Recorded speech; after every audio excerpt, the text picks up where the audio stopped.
So today we're going to be talking about how to make a terrarium. It's a sealed ecosystem and the items that you'll need to do such a thing. You'll need a glass jar or a clear plastic jar. Either one will work, although glass will work a little better because you want to make sure you've got a good seal on it, whether it's cork or in this case a rubber stopper. You're going to want some non-activated charcoal, or you could use lump charcoal or activated charcoal. Just avoid your briquettes because they've got different chemicals in them, and that could cause some trouble down the road in your terrarium. You'll want just a regular potting soil. Don't use soil that you just dig out of the yard. You're going to have weeds in that. You're going to have mold. You're going to have bacteria. That's going to be a problem.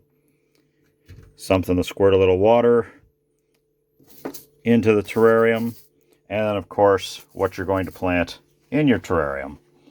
Now, most of you will want to do multiple different flowers or plants in your terrarium. And if anybody's interested, message me in the comments and we can talk about different plants that would be good for that. In this particular case, I'm going to use a cutting of a tricolored turtle vine. And I'm only going to use just this so that we can watch it grow over time and see how everything happens. You're also going to want some gravel for drainage in your terrarium. This is pretty heavy gravel, but it's what I had around. But something around a 1/2 inch gravel would be ideal, preferably washed and sterile. Again, you don't want to introduce new bacteria or anything like that into your terrarium.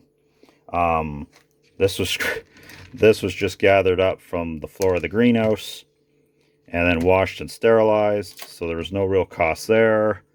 $6 or $7 for a bag of potting soil, $4 for the jar at the dollar store. Your most expensive one here is the non-activated charcoal at $20 for the bag. Again, a bag of lump charcoal crushed up would most likely do the same thing, or at least within reason. So what you want to do to start is add your charcoal at the bottom. This is going to act as a filter for your terrarium because, of course, your plants are putting out different chemicals and oxygen, and you want to make sure that the water that comes through there is adequately filtered so that you don't get any issues with disease, mold, mildew, etc.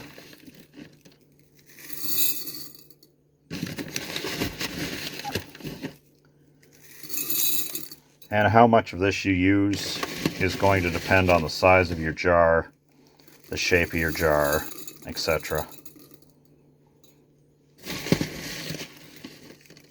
And that bag for $20, if you were doing a lot of these, isn't that bad of a deal, because you're not going to use a whole lot of charcoal. I'm actually probably using way more than necessary there, but for demonstration purposes, what the heck.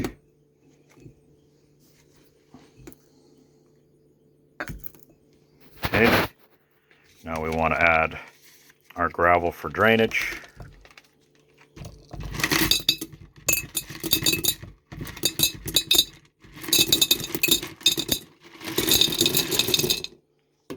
And just level things out. You may need a little popsicle stick or a chopstick if you've got a fairly narrowed jar to be able to work with this.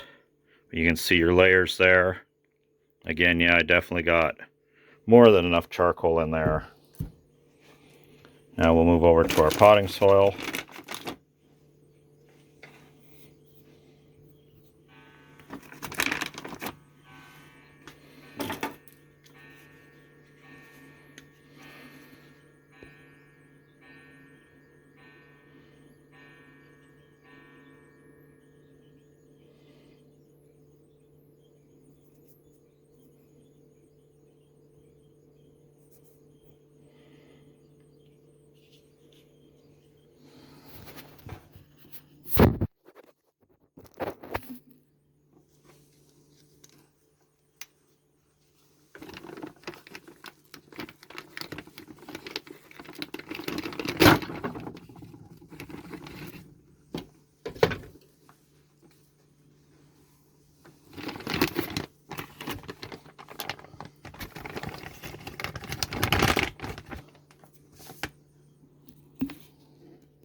And again, with your potting mix, any regular store-bought potting mix would be fine. Just don't use, as I said before, outdoor soil. It's not sterile. You'll have all kinds of things that you don't want growing in your terrarium.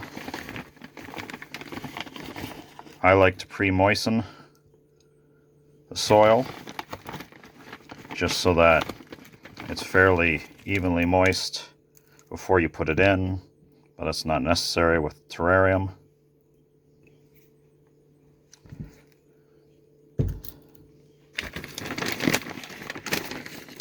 Because it's going to continually rain in there. And then next we'll take a look at our cutting, and we're just going to remove the bottom leaves off of that and shove them in. We'll put them off to one side so that we can see the roots in action later on down the road. So there's our turtle vine in our terrarium, which was much more difficult to fill here one-handed while holding this camera than I thought it would be. Now we're going to add some water. And with the water, you're going to have to take the lid off this for the first few days, maybe even the first couple weeks, until you get the water level right. Take the lid off, add more if you need it. Put the lid off for a while and let it evaporate. I'm just going to wash down the sides here a little bit, but ideally a pair of tongs with a paper towel on them, wipe down the sides so you can see it nice and clear. You want a nice kind of a sweating on the inside of the jar, and you're going to seal that up and play the waiting game.